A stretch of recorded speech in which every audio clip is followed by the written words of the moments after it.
Muy buenas tardes. Gracias una vez más por acompañarnos. Recuerde que si usted es o ha sido víctima de un crimen violento en los Estados Unidos y no cuenta con un estatus migratorio, nosotros podemos ayudar. Somos Mil Mujeres Legal Services, una ONG con más de 16 años de experiencia trabajando por la comunidad hispana en los Estados Unidos. Bienvenidos. Y el día de hoy tenemos una invitada muy especial. Ella es abogada, es directora ejecutiva de la Fundación para el Debido Proceso, que tiene su sede en Washington, y que esta es una organización no gubernamental sin fines de lucro que trabaja para fortalecer el Estado de Derecho y promover el respeto de los derechos humanos en América Latina. Esta organización promueve el acceso igualitario a la justicia por parte de las mujeres como una perspectiva de género. Démosle la bienvenida a Katia Salazar. Katia, bienvenida a Mil Mujeres. Muchas gracias por la invitación para acompañarlas y acompañarlos el día de hoy. Bienvenida. Siempre es un gusto y es un placer contar con invitados tan importantes como en este caso es Katia. Yo estoy muy complacida, le decía allá fuera de cámaras, que realmente conozco lo que hace la organización y es algo muy motivador. Así que pues hoy vamos a tener el gusto de hablar con Katia un poco. Así que antes de empezar como con el tema grueso, quisiera que Katia misma nos contara quién es Katia, cuáles son sus motivaciones y qué razones la llevaron para escoger este camino de vida que ahora pues tienes. Gracias, Lina. Bueno, primero, como mencionaste hace un momento, soy abogada, estudié Derecho en la Universidad Católica en Lima, Perú, y luego hice estudios de especialización en Alemania. Mira, cuando yo estudié Derecho en Perú, en los noventas, realmente a los estudiantes se nos formaba y se nos educaba para trabajar principalmente en el sector privado, ¿no? Yo diría que el sector privado era la primera opción y quizás en segundo lugar se encontraba el sector público, pero el trabajo en una organización no gubernamental o una organización sin fines de lucro era algo de lo que no se hablaba. O sea, yo no sabía lo que era una ONG cuando estaba en la universidad. Por supuesto que veía informes interesantes, documentos interesantes, pero no tenía claridad de quién los hacía, ¿no? Y entonces, cuando estudiaba, empecé a hacer mis prácticas preprofesionales en una firma de abogados y donde principalmente trabajaban temas de derecho penal, que me interesaba bastante y lo disfrutaba mucho y aprendí mucho, pero llegó un momento en que sentía que, perdón, sentía que no me imaginaba haciendo ese trabajo para toda la vida, o sea, teniendo un cliente y teniendo que hacer todo lo que fuera posible para ayudar a ese cliente, que a veces tenía la razón, a veces no tanto, o sea, finalmente tú te debías a tu cliente, ¿no? Entonces me parecía como, no sé, no me sentía 100% satisfecha y lo interesante fue que hablando con el que en ese momento era mi jefe, mi supervisor, escuchando él mis inquietudes, es que él me sugiere que haga una práctica en una ONG. Y yo le dije, ¿qué es una ONG? Porque no tenía la menor idea de lo que era. Y me explicó, ¿no? Son instituciones, organizaciones creadas con fines determinados, con misiones que no tienen un fin de lucro. O sea, se crea la asociación, se crea la organización con mandatos específicos, con objetivos específicos que usualmente son para complementar las carencias de nuestros estados y que la asociación como tal no tiene fines de lucro. Yo la verdad que nunca había escuchado hablar de algo así, pero él me sugirió conversar con un colega que trabajaba en una organización en ese momento en el Perú, se llamaba y se sigue llamando Instituto de Defensa Legal, IDL. Entonces, así es como empecé a hacer una práctica preprofesional ahí en el IDL y eso cambió mi vida, porque ahí me di cuenta que era posible trabajar como abogada en causas o en casos de interés público, o sea, de interés para la sociedad en general y no solamente para las personas en concreto, ¿no? Entonces, ahí conocí lo que era, por ejemplo, preocuparse por mejorar los sistemas de justicia, por hacerlos más eficientes, por hacerlos más independientes, por hacerlos más accesibles a diferentes grupos vulnerables o vulnerabilizados, ¿no? como las mujeres, como los pueblos indígenas, como los niños, en fin, ¿no? Entonces, pues ahí me di cuenta que era posible hacer eso y que era posible ganar un salario haciendo eso, haciendo un trabajo, digamos, un trabajo público, ¿no? Y entonces ahí me quedé en este mundo de las ONGs o del sector no gubernamental o organizaciones sin fines de lucro. Ahí me quedé, ahí avancé. Luego trabajé en la Defensoría del Pueblo del Perú también, trabajé en la Comisión de la Verdad.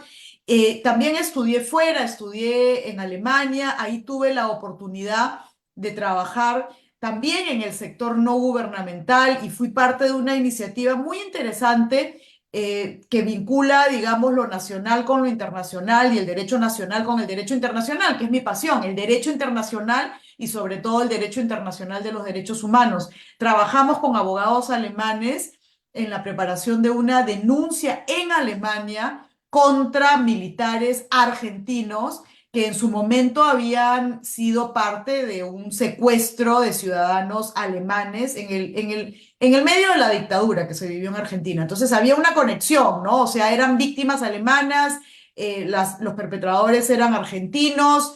Y bueno, preparamos la denuncia, la presentamos al Ministerio de Justicia y esa denuncia avanzó con los años y llegó a una orden de captura contra estos militares argentinos. Entonces, siempre en estos temas de derecho internacional, derechos humanos, ¿no? Y luego, después de esa experiencia en Alemania, es que llego a Estados Unidos, felizmente con una oferta de trabajo en ese momento, no tuve que pasar la situación que muchas personas, amigas y cercanas tienen que vivir.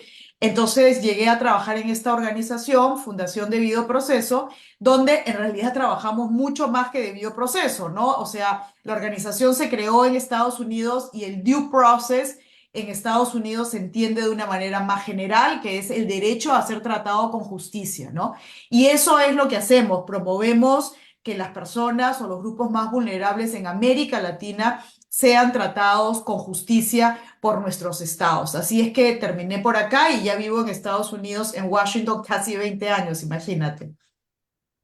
Wow, pues eso es interesantísimo, Katia, porque realmente me puse un poco en la posición tuya y sí tiene mucho sentido, porque pasa igual que me pasó a mí en algún momento. ONG, eso era algo completamente desconocido, era un terreno muy nuevo y empezar a ver cómo crecieron esas ONG precisamente por darle ese empuje en el derecho humano a cualquier persona de cualquier nacionalidad es súper importante. Entonces, estoy como en la misma página en lo que decías, sí, yo empecé a conocerlo y empecé a darme cuenta que la necesidad va mucho más allá y que la comunidad lo necesita.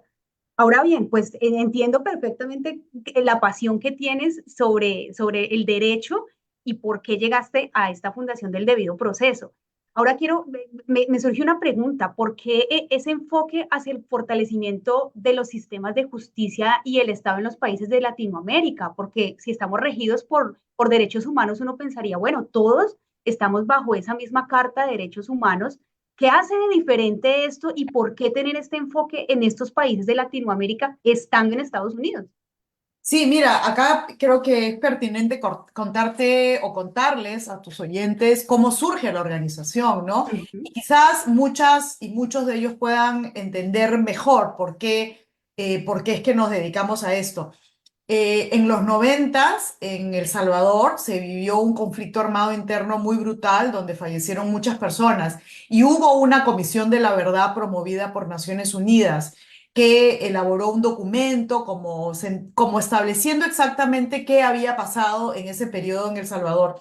Y uno de los principales hallazgos de ese informe tuvo que ver con el papel de los poderes judiciales. Este documento estableció algo que además lamentablemente de alguna manera sigue pasando en la región y es, ese documento lo que dijo es que en el marco de ese conflicto interno, de esa guerra interna, como se ha vivido en Colombia también, el poder judicial no jugó un rol, o sea, justamente no cumplió con su trabajo de perseguir los delitos cometidos por ninguno de los dos bandos. Y justamente esta inacción del poder judicial de alguna manera permitió y hasta motivó que la violencia avanzara, ¿no? Entonces, motivados por esta realidad es que los ex miembros de la Comisión de la Verdad de El Salvador que no eran salvadoreños, sino eran de otras nacionalidades. Uno de ellos justamente era un profesor alemán americano que había sido sobreviviente del Holocausto en Alemania, Wow. que había venido a Estados Unidos y bueno, se había nacionalizado. Bueno, ellos crearon la organización y dijeron, vamos a crear una organización que tenga como objetivo promover poderes judiciales en América Latina más independientes y que cumplan con su trabajo, digamos, no solamente de ser una burocracia más dentro de los estados, sino que cumplan con su rol de responder a las necesidades de todos los nacionales de un país, pero sobre todo de aquellos más vulnerables. Ese es el origen de la organización y por eso ese es el mandato original. Pero con los años, los diferentes directores y directoras de la organización le hemos puesto nuestra sazón, digamos, ¿no? Sí. Nuestra sal y nuestra pimienta. Y entonces, si bien originalmente la organización trabajaba principalmente dialogando con los poderes judiciales, ahora nuestro principal interlocutor son otras ONGs en los países que tienen misiones parecidas a la nuestra, ¿no? Entonces, por ejemplo, trabajamos con organizaciones en México, en El Salvador, Guatemala, Perú, que trabajan para promover poderes judiciales independientes, que no estén controlados por el poder político. Entonces, ¿qué hacemos en la práctica? Por ejemplo, hacemos una iniciativa conjunta para observar, para crear una comisión de observación del proceso de selección de la Corte Suprema de Perú, por decir. ¿Por qué? Porque sabemos que los poderes políticos y la corrupción, la manera favorita de controlar los sistemas de justicia es controlando los procesos de selección de las altas autoridades. Ahí se meten, entonces observamos esos procesos de selección, ¿no? Trabajamos con organizaciones en México, en Brasil, en Colombia, en temas de medio ambiente y derechos de los pueblos indígenas, derecho a la consulta. Entonces, por ejemplo, hacemos eventos públicos, hacemos informes sobre cómo se debería ejecutar el derecho a la consulta previa de los pueblos indígenas, ¿no? Trabajamos también, y esto puede ser de especial interés de tus oyentes, trabajamos mucho con organizaciones en América Latina que trabajan la problemática de la migración, ¿ya? Y aunque nosotros como DPLF no tenemos un programa sobre migración, sí hay muchos puntos de conexión, ¿no? El problema de la migración, y digamos, desde un punto de vista jurídico, se expresa principalmente en todo este sufrimiento que pasan los migrantes cuando cruzan Latinoamérica, cuando cruzan Centroamérica, cuando cruzan México, los asaltos, secuestros, violaciones, Crímenes, extorsiones que viven a lo largo del camino, en muchos casos desapariciones, ¿ya? Y frente a eso, el sistema judicial de los diferentes países por donde cruzan tiene que responder. Aunque te parezca increíble, hasta hace unos años no había ningún mecanismo transnacional de respuesta. Ahora ya hay algunos avances, algunos mecanismos de respuesta transnacional, ¿no? En Centroamérica y México, para poder responder, para poder ayudar a las familias de los migrantes que se han visto afectados o hasta desaparecidos, ¿ya? O hasta fallecidos también. Acuérdate de todos estos casos de masacres de migrantes en México, ¿no? El caso de los 72 de San Fernando, migrantes en la estación migratoria de Juárez, de Ciudad Juárez. Entonces, ahí, reitero, aunque nosotros no tenemos un programa de migración, tenemos muchas organizaciones aliadas que sí trabajan estos temas y juntos usamos los mecanismos internacionales de protección de derechos humanos. Yo no sé, Lina, si tú sabes que acá en Washington está la Comisión Interamericana de Derechos Humanos, que es el paso previo a la Corte Interamericana de Derechos Humanos. Nosotros somos usuarios de este sistema, se dice supranacional de protección de derechos humanos, a donde se puede acudir cuando a nivel nacional ya se agotaron todas las instancias. Entonces, bueno, no me quería wow. desviar, pero te quería contar el origen de la organización y cómo al inicio sí trabajábamos con poderes judiciales principalmente, pero ya ahora nuestros principales aliados son ONGs de los diferentes países que trabajan en nuestros temas, independencia judicial, medio ambiente, derechos de los pueblos indígenas, género, corrupción, en fin, los diferentes temas que trabajamos. Comunitarios. No, más que resuelta esa gran pregunta. De hecho, alcanzaste a hablar un poco también de cuál es el alcance y me parece algo importante también que nuestra comunidad se entere que existen muchos mecanismos también externos que fuera del país de origen pueden brindarles ese tipo de ayudas y para eso pues obviamente existen ustedes. Ahora, es muy claro y lo que acabas de decir tocó obviamente muchas fibras porque la migración ha generado que todos estos procesos pues se extrapolen fuera de donde es el núcleo principal del problema. Y eso que tú mencionas de tener esas comisiones en cada país para que legalmente puedan responder es algo que para muchas personas a veces suena como de pronto un cuento, muchos ni siquiera saben cómo funciona, pero es importante también que nos des a conocer esta información y que el alcance no solamente se queda en Estados Unidos, sino que a través de otras organizaciones pues se pueda dar. Así que creo que el entendimiento que podemos tener quienes estamos atentos a esta conversación es que el alcance no solamente es en Estados Unidos, sino es en toda Latinoamérica y es en el Caribe, ¿correcto? Sí, bueno, nuestro trabajo es, o sea, nuestro espacio o donde nosotros queremos promover cambios es en América Latina. Y estamos basados aquí, por lo que te contaba, el origen de la organización. En los 90 no tenía sentido crear una organización para trabajar estos temas en América Latina, porque América Latina estaba plagada de gobiernos militares, de conflictos armados internos. En verdad no tenía mucho sentido. Tenía más sentido acá. Y acá hay espacios de incidencia muy importantes que tienen efecto en América Latina. Por ejemplo, acá está la OEA, la Organización de Estados Americanos. Dentro de la OEA está la Comisión Interamericana de Derechos Humanos. Estos son actores que tienen una fuerte incidencia en los gobiernos de América Latina todavía, ¿ya? Entonces, es importante estar acá por esa razón, aunque no trabajamos problemáticas de Estados Unidos, sino problemáticas de De América América Latina. Latina, pero usando los espacios de incidencia de aquí, que están aquí en Estados Unidos.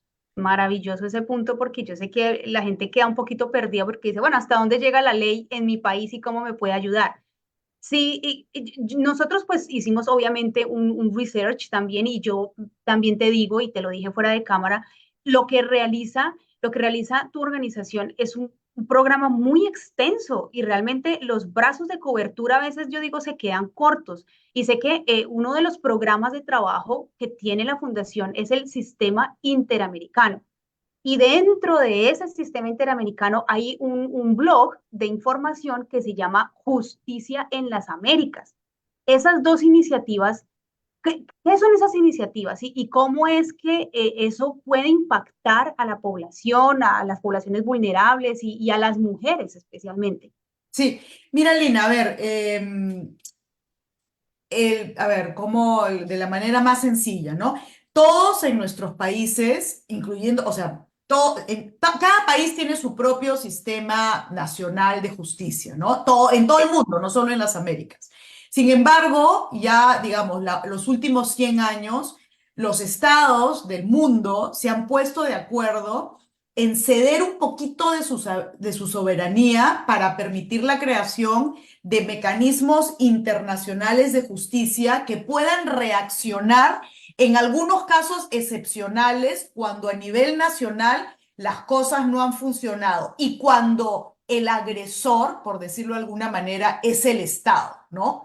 No, los mecanismos internacionales de justicia no están pensados para resolver necesariamente el problema de Juan y Pedro, sino cuando el Estado es el que ha violado un derecho y no ha habido una respuesta a nivel nacional. Entonces, para eso existe, por ejemplo, el sistema europeo de derechos humanos, donde están todos los países europeos, el sistema africano de derechos humanos, donde están todos los países africanos, y también está el sistema interamericano de derechos humanos, donde están casi todos los países de las Américas, ¿ya? Casi todos, porque no todos han firmado la Convención Americana de Derechos Humanos, o algunos han firmado, pero se han sometido a una parte de la competencia y no a la otra. Esta Convención Americana de Derechos Humanos en principio es aplicable a todas las Américas, desde Estados Unidos hasta Chile, pasando por el Caribe. Y los principales órganos de este sistema interamericano son dos: la Comisión Interamericana de Derechos Humanos y la Corte Interamericana de Derechos Humanos. La comisión está aquí en Washington, la Corte está en Costa Rica. Entonces, para decirlo de una manera sencilla, la comisión es como el paso uno, ¿ya?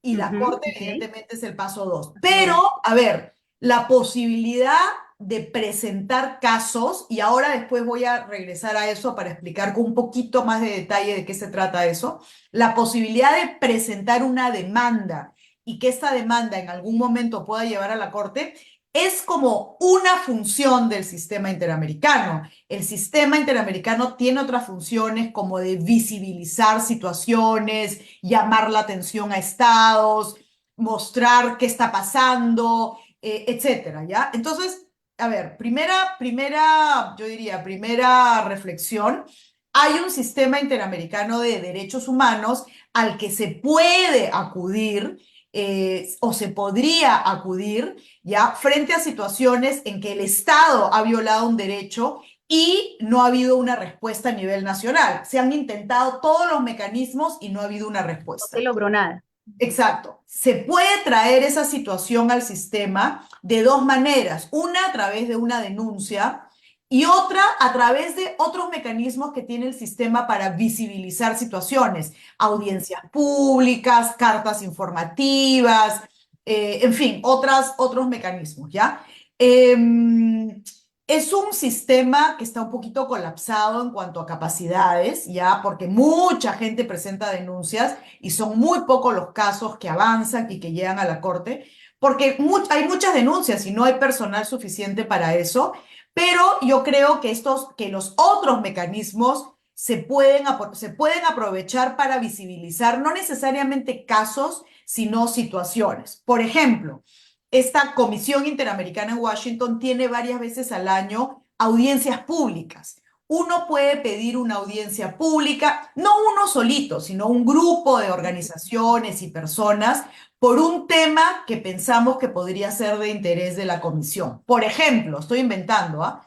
La situación de, no sé, de violencia contra mujeres latinas en los Estados Unidos, ¿ya? Y el papel del Estado de Estados Unidos frente a esos casos. Eso es un tema que podría ser de interés de la comisión, porque Estados Unidos sí está sometido a la competencia de la comisión, no la Corte. La Corte, o sea, Estados Unidos no ha querido someterse a la competencia de la Corte, pero sí de la comisión. Entonces, organizaciones de Estados Unidos han pedido ya audiencias públicas para hablar de la Y situación de exponer. los migrantes en la frontera, de medio ambiente, pueblos indígenas. Yo no me acuerdo haber visto ninguna audiencia sobre situaciones de la población latina en Estados Unidos. No creo. Mira, ahí, por ejemplo, hay un nicho, pero Sería un sería tópico un tópico, interesante. sería un tópico. Entonces, a ver, esto que es complejo, yo estoy tratando de explicarlo de una manera sencilla. Creo que el resumen es, para todos tus oyentes y espectadores, que sepan que existe un mecanismo internacional de justicia, ya que existe como opción, pero que llegar a él, pues se tienen que cumplir una serie de requisitos que tienen que ver primero con agotar los recursos internos y, en segundo lugar, también acá están colapsados de trabajo, pero siempre se puede pensar estratégicamente cómo visibilizar un tema ante el sistema interamericano, hablando con ONGs que tengan experiencia en este tema, ¿no? Reitero, sí, esta Comisión Interamericana de Derechos Humanos trabaja mucho los temas de migración, pero principalmente problemas transnacionales, por ejemplo, la situación de los migrantes que cruzan la región, la situación en la frontera sur, ¿no? No, no recuerdo que haya habido audiencias sobre, como te decía hace un momento, la situación de inmigrantes aquí en los Estados Unidos, pero podría ser un nicho de oportunidad para ustedes. Muchísimas gracias. Pues de hecho, Katia, se me vinieron muchísimas ideas a la cabeza porque día con día, pues sí vemos que la cantidad de personas que cruzan es bastante elevado y que eso también conlleva a varias dificultades. Lo que también mencionaste, la cantidad de mujeres que pueden ser violentadas y que esos grupos son específicamente mujeres migrantes latinoamericanas que al llegar aquí, pues obviamente tienen un poco más de dificultad por barreras, eh, por ponerte un ejemplo, el idioma. Este tipo de justicia, por ejemplo, cuando en el país de origen se agotan, como tú dices, se agotan todas las instancias para poder hacer sus denuncias, para que haya un debido proceso allí, para que hayan investigaciones, y este grupo de personas o estas personas en particular, por una razón particular también, llegan aquí a los Estados Unidos, pueden hacer una solicitud directamente con ustedes. ¿Cómo los pueden contactar? Si es un caso que ya, como te venía diciendo, salió ya de su país, ya se agotaron todas las instancias en ese país. Al llegar aquí, ¿pueden contactarlos quizás a ustedes directamente o es necesario que una organización esté contactada previamente para que pase a manos de ustedes? Pero, digamos, para tener claridad del caso, tú dices un caso que en el país de origen fue un caso de qué tipo. Vamos a hablar de algo en general que ocurre casi en toda Latinoamérica, situaciones de políticas, por ejemplo, porque fueron reprimidos por sus afiliaciones políticas. Ya, entiendo. Bueno, sí, digamos, podrían consultarnos a nosotros. Nosotros no litigamos ante el sistema interamericano, pero sí opinamos y comentamos. Sí, podrían buscarnos y los podríamos asesorar. Como te digo, los requisitos para llegar acá son bastante altos. Habría que ver Ujú. el caso concreto, de qué se trata. Siempre tiene que ser un agente estatal o el Estado el agresor, digamos, en general, ¿no?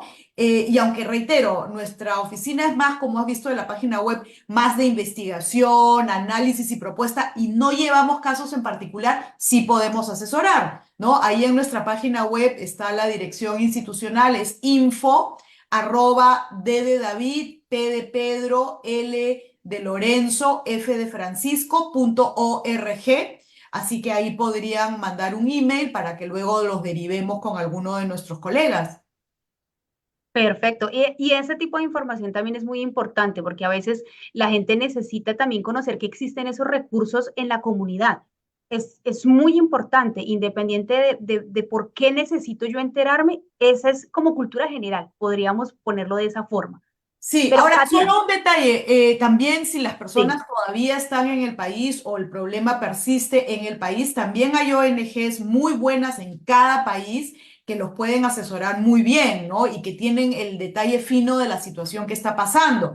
Si es en Colombia, tu país de origen está de justicia, está Cajar, está la Comisión Colombiana de Juristas, hay organizaciones buenísimas que manejan estos temas y que también pueden asesorar a las personas muy bien allá. Si es Perú, está el IDL, si es México, está la Fundación para la Justicia, Fundar, el Centro Pro. O sea, en cada país hay un grupo muy grande de organizaciones, de ONGs, que se dedican a asesorar a personas en estas situaciones. Ok, bueno, ahora que tengo como quisiera saber, Katia, porque estas son cosas que en medio de la conversación me vienen a la cabeza. ¿De qué manera ahora nosotros, como comunidad, podemos contribuir a esa misión? Porque ya nos has explicado y ha sido interesantísimo ver qué es lo que hace la fundación, cómo se alimenta de otras organizaciones y qué es lo que hace por la comunidad. Ahora, al contrario, ¿qué es lo que puede hacer la comunidad para contribuir con esa misión? Para que esto no solamente se quede como en lo que hemos hablado, sino que la gente empiece a movilizarse y ayudarles a ustedes con la misión. Gracias, no, muy buena pregunta. Yo creo que, aunque, como decía al comienzo, nuestro principal objetivo es lograr mejoras en los países de América Latina, sí sería muy importante que las personas latinas que viven aquí en los Estados Unidos también pudieran comprometerse con estos, digamos, con estos objetivos, con estas misiones, ¿no? Sí, bueno, con estos objetivos que la organización se plantea. ¿A qué me refiero? A que, por ejemplo, ¿no? Nosotros, a ver, ahorita estamos en una iniciativa muy grande relacionada a Guatemala, por decir. Creemos que hay una oportunidad con el nuevo presidente, ¿no? Entonces, sería buenísimo que las personas guatemaltecas que estén acá se pudieran involucrar también más en esto y pudieran expresar su opinión sobre lo que esperan del nuevo presidente, o sea, sensibilizarse, motivarse sobre lo que pasa en sus países. Ya, yo sería una persona muy feliz si viera que la comunidad latina que vive acá no se desconectara de las preocupaciones de sus países de origen y pudiera expresar su opinión, pudiera comentar por escrito, en la televisión, no sé, donde tuviera acceso, pero que pudiera tratar desde acá apoyar de alguna manera la situación allá. Y el primer paso es comprometiéndose políticamente en el buen sentido de la palabra, o sea, Sí. interesándose, opinando, porque a veces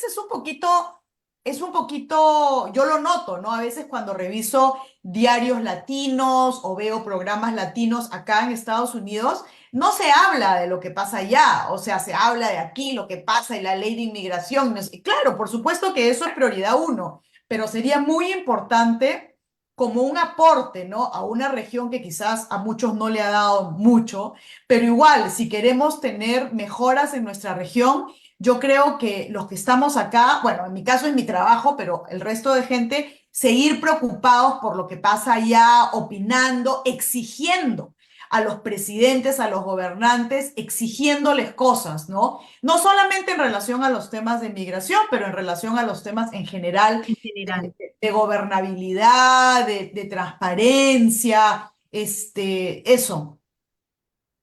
Pues esas, y de verdad esas iniciativas son importantes porque lo decías tú, a veces la gente se desconecta porque está en otro país y cambian el chip. Es necesario hacer un cambio, pero también es importante recordar nuestros orígenes y cómo desde afuera podemos promover como estas nuevas visiones de cómo queremos un país mejor para todos, para los que quedaron incluso en los países de origen. Y eso es una muy buena iniciativa. Sí, Pues mira, Katia, eso yo, o sea, de verdad que nunca me habían preguntado antes eso, pero ahora que me lo preguntas, yo creo que eso sería maravilloso, ¿no? Que la comunidad latina aquí se involucrara también por los temas que quedaron pendientes en su país, ¿no? Y si en el país de origen el sistema judicial no funcionó o la corrupción los carcomió, entonces hablar de eso y exigir a los nuevos gobernantes cambios y exigir también aquí actores clave, por ejemplo, el gobierno de los Estados Unidos, también que diga algo, que se pronuncie, ¿no? Sobre, o sea, tratar de utilizar sí, utilizar en el buen sentido de la palabra al gobierno de Estados Unidos, no solamente para que resuelva sus problemas inmediatos acá, sino también para que pueda hacer incidencia allá o con nuestros gobernantes en América Latina. bueno, pues Katia, gracias porque este dato realmente es muy importante y muy valioso para todos que somos migrantes, y me incluyo en esto porque uno se va, dice pues un viejo comentario de mi país, uno sale de su tierra, pero la tierra nunca sale de uno. Entonces, Exacto. eso es muy aplicable también para estos casos. Pues, Ajá. Katia, nosotros antes de empezar, tú me preguntabas exactamente que la misión de nosotros, ¿cuál era? Pues nosotros, y como ya te lo podía comentar a ti, Mil Mujeres pues trabaja con personas que han sido víctimas de algún crimen violento. Muchas de las personas que son personas activas de nuestra firma de Mil Mujeres, pues son personas que no solamente sufrieron crímenes dentro de los Estados Unidos, sino que también traen una historia de vida de crimen de sus países de origen. ¿Qué mensaje le gustaría dejarnos para que nuestra comunidad entienda y vea que hay también herramientas de ayuda desde el país, por fuera del país y dentro de los Estados Unidos con lo que hace la fundación? Bueno, esa es esa pregunta difícil. La vi en las preguntas que me enviaron, pues una pregunta difícil, pero creo que un poco en el contexto de esta conversación, Lina, y también escuchando nuestras propias experiencias cuando empezábamos a trabajar y no sabíamos lo que era una ONG. Las personas no tienen que saber exactamente qué es una ONG, pero es importante ahora, a estas alturas de la vida, recordar a los oyentes de que existen instituciones que surgen para llenar estos vacíos o estos huecos que los estados dejan, que no pueden realizar, que no pueden llenar, y que se crean con el ánimo justamente de poder responder a estos espacios vacíos sin un ánimo de lucro, ¿no? En el sentido que no es nuestro Sí, ánimo vender cosas, cobrar, porque no litigamos, no cobramos, hacemos informes, incidencia, recibimos donaciones privadas para hacer ese trabajo. Estas organizaciones existen, ¿ya? Y hay que usarlas, hay que saber que existen, hay que aprovecharlas, hay que arroparlas también, ¿no? Hay que hacerlas más conocidas, hay que difundir su trabajo, o sea, y en Estados Unidos hay una gran red de organizaciones, de ONGs, una gran red. Yo me sorprendí cuando recién llegué y me di cuenta que para todos los temas hay muchísimas organizaciones que están muchísimo. tratando de hacer lo que el Estado no hace. Hay que aprovecharlos, o sea, hay que aprovecharlos, hay que arroparlos, hay que fortalecerlos, pero sobre todo usarlos. Eso diría yo, Lina. Maravilloso, estoy de acuerdo completamente, Katia, y esto es una muestra de por qué es importante también aliarnos con otras organizaciones, con otras ONGs, porque quizás una haga un trabajo, pero aquella otra hace más y unidos, pues colaboramos más y cubrimos más comunidad. Así que, pues bueno, Katia, esto es de verdad, fue un placer. El tiempo es, tú sabes, corto, pero creo que lo que hablamos el día de hoy es una información muy importante que es valiosa para toda nuestra comunidad, para todos nuestros escuchas y las personas que nos ven a través de este Facebook Live, porque este tipo de alianzas también permiten que la comunidad en general se cultive con información importante. Así que Katia, de parte de toda la organización de Mil Mujeres y de todas las personas que hacen parte de esta gran organización, te damos muchísimas gracias por haber estado en este espacio con nosotros. Y por último, también quiero recordarles que si es usted víctima o ha sido víctima de un crimen violento, comuníquese con nosotros. Mil Mujeres tiene las puertas abiertas para que puedan consultarnos. Somos expertos hace 16 años y trabajamos con víctimas de crímenes violentos, violencia doméstica y violencia sexual. Si usted quiere saber más de nosotros, puede visitar nuestra página web que es www.milmujeres.org. Puede también entrar a nuestra página de Facebook, donde encontrará colgado también este Facebook Live y otros con información muy importante. Si tiene alguna pregunta, también nos puede escribir un correo a info@milmujeres.org. Así que, Katia, te agradezco muchísimo por haber estado con nosotros el día de hoy y pues abrazo también a ti y a la maravillosa misión que tiene tu organización. Gracias, Muchas gracias. Lina, y felicitaciones por el excelente trabajo que realizan y espero que nos conozcamos en persona muy pronto.